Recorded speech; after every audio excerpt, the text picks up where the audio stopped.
Houston Real Estate Radio.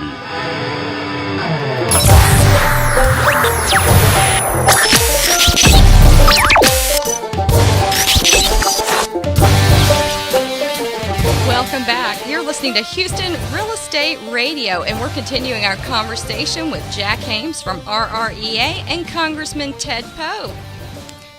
Congressman, I wanted to ask you, legislatively, what do you have in your own pipeline that you're going to introduce this next session? As far as the 2013 Congress, there's a whole bunch of different legislation being proposed by several members of Congress. I guess probably one of the bills that will be reintroduced and hopefully we'll get a vote on is Chairman Ed Royce from California's bill to increase the business lending cap with credit unions from 12% to up to 27% of total assets. That's one so we can get more capital and more lending practices through the credit unions. But there will be several of those, and if even Paul Ryan has several suggestions that hopefully we can present next year and get some legislation.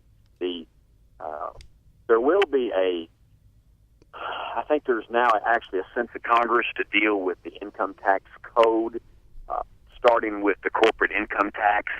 Okay.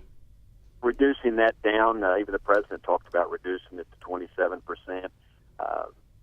I still believe fair tax is the option. Second best option is a flat tax, but let's get the corporate income tax rate, if we want to stay with the income tax code, down to about 20%. And then back in the home mortgage industry, let's keep the current deductions that people have.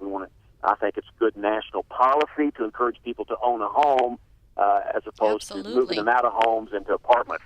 That's been the philosophy of this country for years. We should keep that and encourage that philosophy.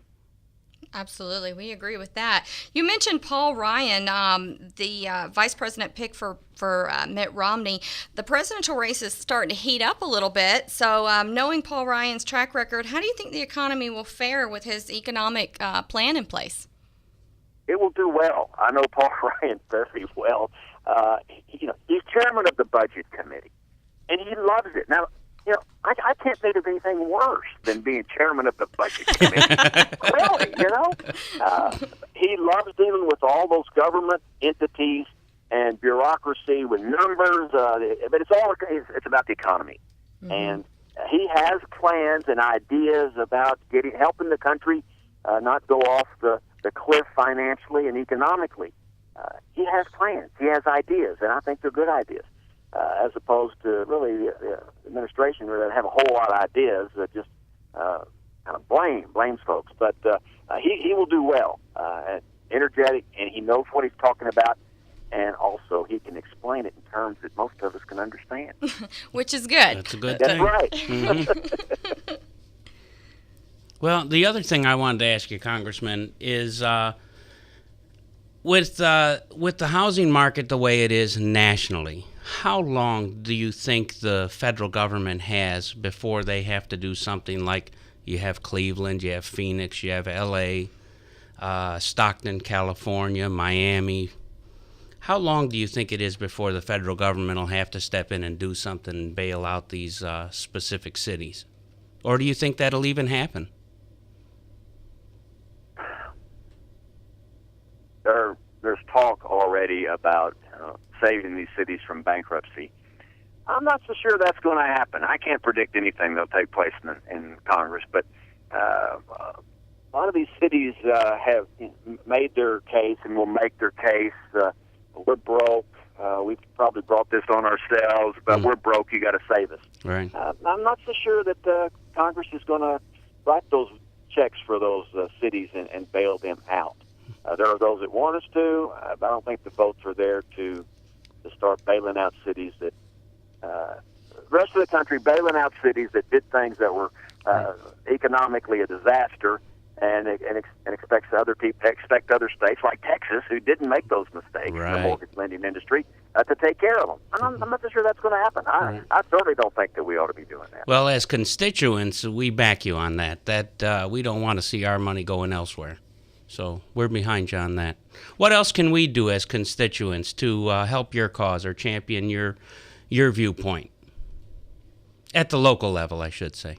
Well, the best way is just to keep me informed about what's taking place, and information from folks in Texas is always good. I'm of course work in Washington during the week. I'm always come back to Texas on weekends, commute, but to contact us, and the best way is to start with our website and contact us. We want to hear. Of course, people in Texas are pretty vocal, pretty opinionated, but they're also pretty smart. Yeah, we sure are. They know what's going on in the world. Right. And business owners especially want to hear from them. So the website is poe.house.gov. Poehouse.gov is the easy way to remember it. And just go on our website and contact us. I really want to hear from people and get their opinions about how we can do a better job. And I love that you're on social media, Facebook, Twitter, and even videos on YouTube. And it is a great way to track legislation, just to go to your website and stay up to date on the congressional news. And people can sign up for your e-newsletter.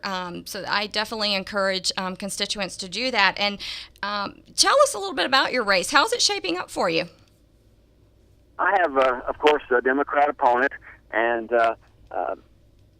which is fine, and so we're just, we're working very hard. The congressional districts have changed since we added 4 new congressional districts. The legislature did. So I have about 60% new people that are in my 2nd congressional district, and meeting as many of those as I can, and want to get out and make sure that they know where I stand on conservative principles and limited government instead of unlimited government. And the opponent, he stands on the other side. He stands with the administration, which is fine. So it's a clear choice. That's a good thing. It's a clear choice in my race, just like there is nationally. But we'll be fine. We're going to work hard and make sure people go vote. The ultimate decision for the future of the country is really not in the hands of Congress or the judges. It's in the hands of the American public in about 2 months, and that's the decision they're going to make. That's right. What do you think that this election, what kind of effect do you think it's going to have on the housing market? We've been talking locally about how the politics don't play a huge role in whether people buy or sell houses in the Houston area, because everybody's doing pretty good.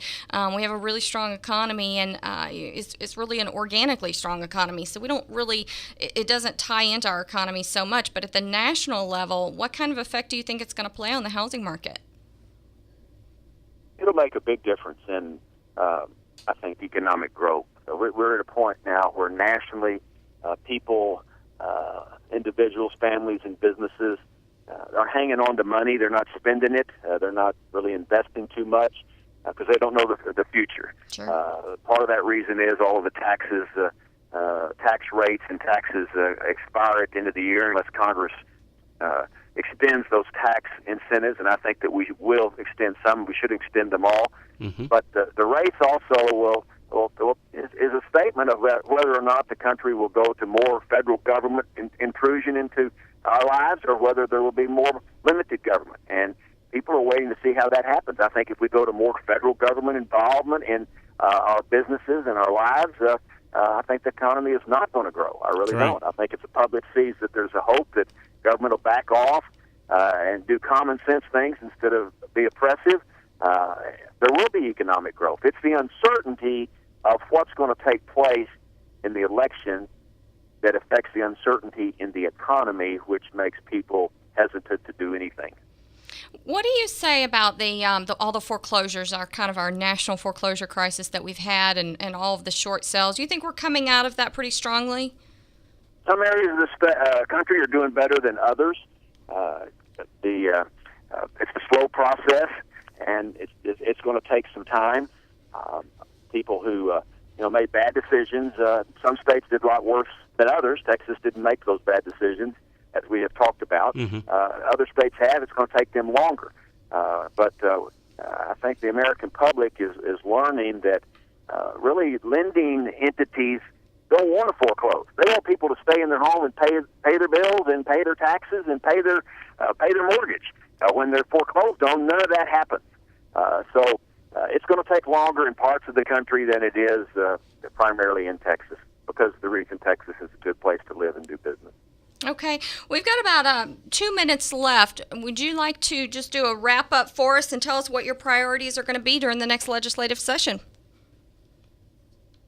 The Congress, of course, I love working in Congress, and my priorities are really constitutional incentives that we get back to our Constitution, and that it's really a simple philosophy that government should be under our control rather than government controlling our lives, as it has been doing for many years and just getting worse. So back to limited government, more independence, more liberty.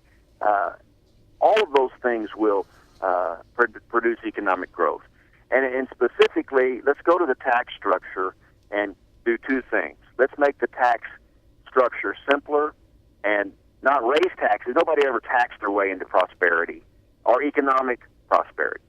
We need to reduce the taxes that people are paying, and Congress needs to reduce the spending. So those are the big items we have to deal with. It hadn't been done, and I think if we see the tax structure reduced, make it fair, and we also reduce wasteful spending, which we have to do because we're not bringing in enough money to buy all these programs or spend money on all these programs, we'll see economic growth in the United States. Well, I'm ready to sign up right now. You got me on that. I'm ready. Well, thank you, Jack. Hey, we appreciate you coming on the show with us today. Today we've been talking with Realtor Jack Haymes from Register Real Estate Advisors and Congressman Ted Poe about our local housing market and our national market and how policies affect all of that, kind of an economic forecast, if you will. We'll be right back with the Executive Director for the Texas Association of Home Builders, Scott Norman. Thank you, Congressman, for taking the time out to be here with us today on Houston Real Estate Radio. Thank you all. Thank you.